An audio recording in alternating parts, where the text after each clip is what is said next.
नमस्कार दोस्तों, स्वागत है आप सभी का एक बार फिर से हमारे इस चैनल धार्मिक ज्ञान पर। आज मैं आप लोगों को नागदमनी कल्प के बारे में बताऊंगा। नागदमनी नाम के जो पौधा है इसके बारे में बताऊंगा, तो आप लोगों को वीडियो को ध्यान से देखना है। ज्ञान ग्रहण करने के लिए कभी भी वीडियो को आधा अधूरा छोड़ करके मत जाया करें। और भगवान शंकर ने स्वयं पार्वती को कहा कि हे पार्वती, कलयुग में मनुष्य आयुर्वेद की जानकारी में रुचि नहीं रखेंगे, आयुर्वेद समाप्त होने की कगार पर हो जाएगा।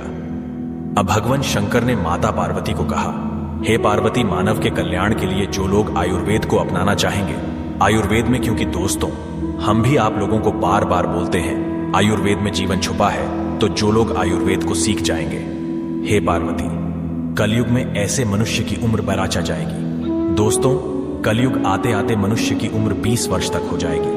अगर इस प्रकार के पेड़े पौधे की जानकारी को आप सीखे रहेंगे तो आप हमेशा निरोग रहेंगे, लंबी उम्र जिएंगे। तो भगवान शंकर माता पार्वती को कहते हैं कि हे पार्वती, नागदमनी नामक तीनों लोकों में विख्यात एक औषधि है। हे पार्वती, हे पर्वत नंदिनी, उसके मैं लक्षण कहता हूं, सो तुम उस पौधे के लक्षण को ध्यान से सुनना, इससे तुम्हें समझ में आएगा।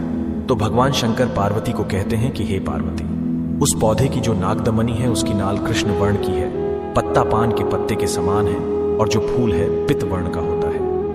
इन लक्षणों से मनुष्य नागदमनी नाम के पौधे को पहचानेंगे, हमारी वीडियो में देख सकते हैं। क्योंकि दोस्तों मैं आप लोगों को लक्षण के साथ साथ हम वीडियो भी बना रहे हैं, तो ये शो हो रहा है इस प्रकार का नागदमनी का पौधा होता है। कहते हैं कि नागदमनी का जो पौधा है नागों का दमन करता है। भगवान शंकर कहते हैं कि नागदमनी का जो पौधा है सर्पों का दमन करता है।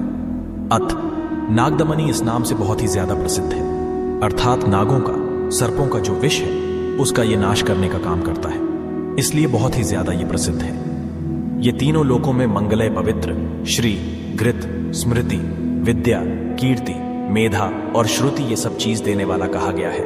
और मनुष्य अगर इसका ज्ञान प्राप्त कर ले तो सहस्त्र वर्षों तक दीर्घ जीवी होता है, ऐसा भगवान शंकर जी का कथन है।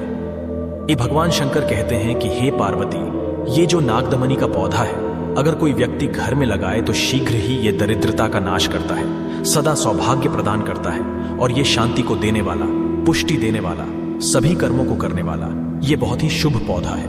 कहते हैं कि रण में, राज समीप में, धूत में, व्यवहार में, पराजय स्थान पे अगर इस औषधि को कंठ में, कान में, हस्त में, सिर में धारण करे तो मनुष्य अवश्य ही विजय को प्राप्त करता है। फिर कहते हैं कि अगर कोई भी व्यक्ति नागदमनी के पौधे को दोनों बाहों में, अर्थात अगर दोनों भुजाओं में, मुद्रिका में, कान में अगर इस औषधि को धारण करे तो रति और पुष्टि का वर्धन करने वाली ये औषधि सभी को वश में करता है। अर्थात अगर आप किसी को अपने वश में करना चाहते हैं, आप चाहते हैं कि आपके अनुरूप ही सामने वाला काम करे, तो जिस काम को साधने के लिए जा रहे हैं, समाज में आपको जाना होता है या कोई प्रतिष्ठित व्यक्ति है या फिर राजनीतिक क्षेत्र से जुड़े हैं, तो ऐसे व्यक्तियों को बाहों में, अर्थात अपनी भुजाओं में नागदमनी के पौधे को बांधना चाहिए, मुद्रिका में पहनना चाहिए, कान में चाहे तो पहन सकते हैं। तो इस प्रकार की औषधि को आप धारण करके जाते हैं तो सामने वाला आपको बिल्कुल ही निहारता रहेगा और आपकी बात को कभी नहीं कटेगा। यह काकचंडीश्वर कल्प तंत्र में इसका उल्लेख आपको मिलेगा। अब भगवान शंकर माता पार्वती को कहते हैं कि हे पार्वती, जिस घर में ये नागदमनी की औषधि रहती है वहां उसे मृत्यु का शमन करने वाला समझना चाहिए। अर्थात ये जो नागदमनी का पौधा जिस घर में लगा होता है उस घर में कभी भी व्यक्ति को अकाल मृत्यु नहीं आती।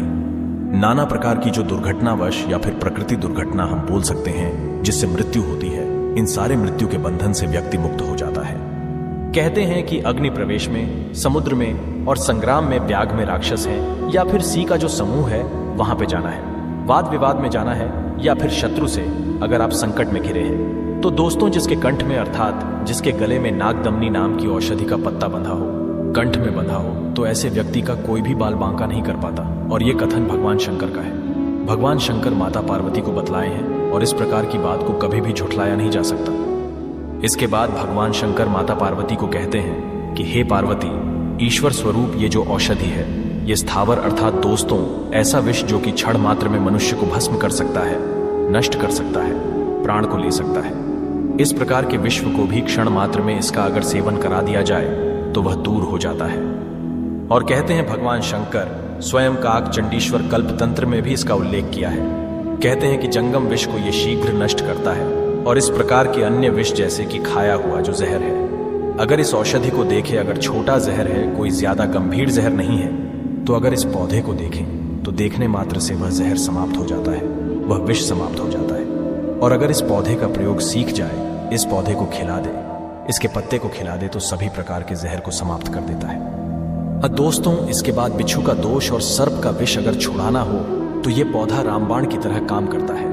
कैसे करना है दोस्तों? इसकी जो जड़ है या फिर इसके पत्ते हैं, इन्हें पीस करके बिच्छू ने डंक मारा हो वहां पे लगाना होता है, तो बिच्छू का जो जहर है वो दूर हो जाता है। सर्प के विष को भी ये छोड़ने का काम करता है। ऐसा भी माना जाता है दोस्तों, भगवान शंकर ने कहा है कि अगर अपची है, पचता नहीं है, कंठमाला रोग है, पिंडिका रोग है या फिर किसी भी प्रकार का रोग है, अगर इसे गले में धारण किया जाए तो सारे रोग दूर होते हैं। और सौभाग्यवती ये जो औषधि है, ये भय से भी हमें मुक्ति प्रदान करता है।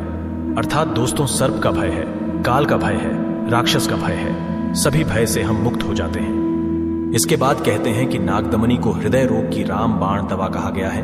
हृदय संबंधी जो रोग हैं उसे यह ठीक करने का काम करता है। इसके बाद भगवान शंकर ने माता पार्वती को कहा कि हे पार्वती, अगर कोई व्यक्ति नागदमनी के पौधे का प्रयोग करे तो वली और बलि से रहित हो जाते हैं। अर्थात दोस्तों, जो बुढ़ापा होता है ना, उससे व्यक्ति मुक्त हो जाते हैं। अति तेज व्यक्ति संपन्न हो जाता है, महाबलशाली हो जाता है और सहस्त्र वर्ष पर्यंत जीवित रहता है। ऐसा भगवान शंकर जी का कथन है। और कहते हैं कि 5 वर्ष तक इसके प्रयोग से मनुष्य इसका प्रयोग कैसे करना होता है, वो भी मैं आप लोगों को अभी वीडियो के बीच में ही बताऊंगा। तो 5 वर्ष तक इसके प्रयोग से मनुष्य लक्ष्य वर्ष की आयु वाला होता है। नूतन हाथी के बल के समान उनके शरीर में बल आ जाता है, बल से संपन्न हो जाता है और अपनी इच्छा से मृत्यु को जीत सकता है। अर्थात अपनी इच्छा से मनुष्य मृत्यु को जीत लेता है। जब तक चाहे वह तब तक इस धरा पर जीवित रह सकता है।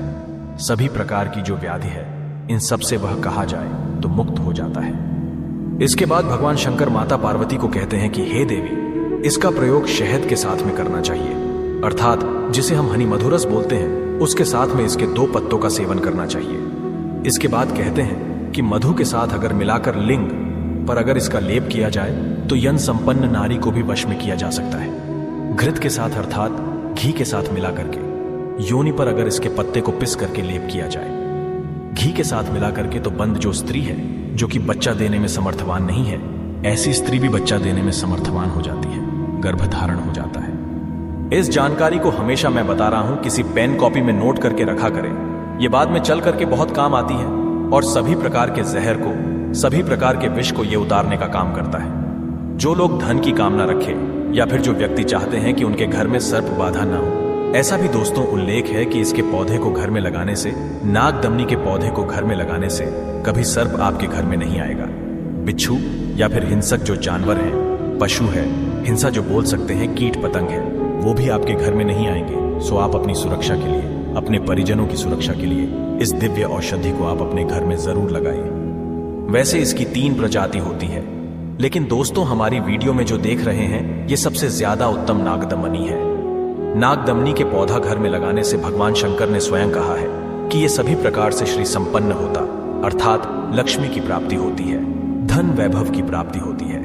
लेकिन दोस्तों इसी के साथ साथ सभी प्रकार के हिंसक जो जीव है, इससे आपको सुरक्षा प्रदान करते हैं, सभी प्रकार के जहर को समाप्त करते हैं। अगर आप भी अपने शरीर में यौन संपन्न हमेशा रहना चाहते हैं, अपने शरीर में ऊर्जा बढ़ाना चाहते हैं कि आप जो है बुढ़ापे से मुक्त हो जाए, अर्थात दोस्तों आप हमेशा यंग रहे, जवान बने रहे, आपके शरीर का कायाकल्प होता रहे, तो ये पौधा अवश्य ही दिव्य पौधा शहद के साथ में खाना होता है। तो इसके बारे में हम कभी और भी विस्तार से बताएंगे। दिल से कमेंट में लिखें, हर हर महादेव, जय शिव शंभु, धन्यवाद।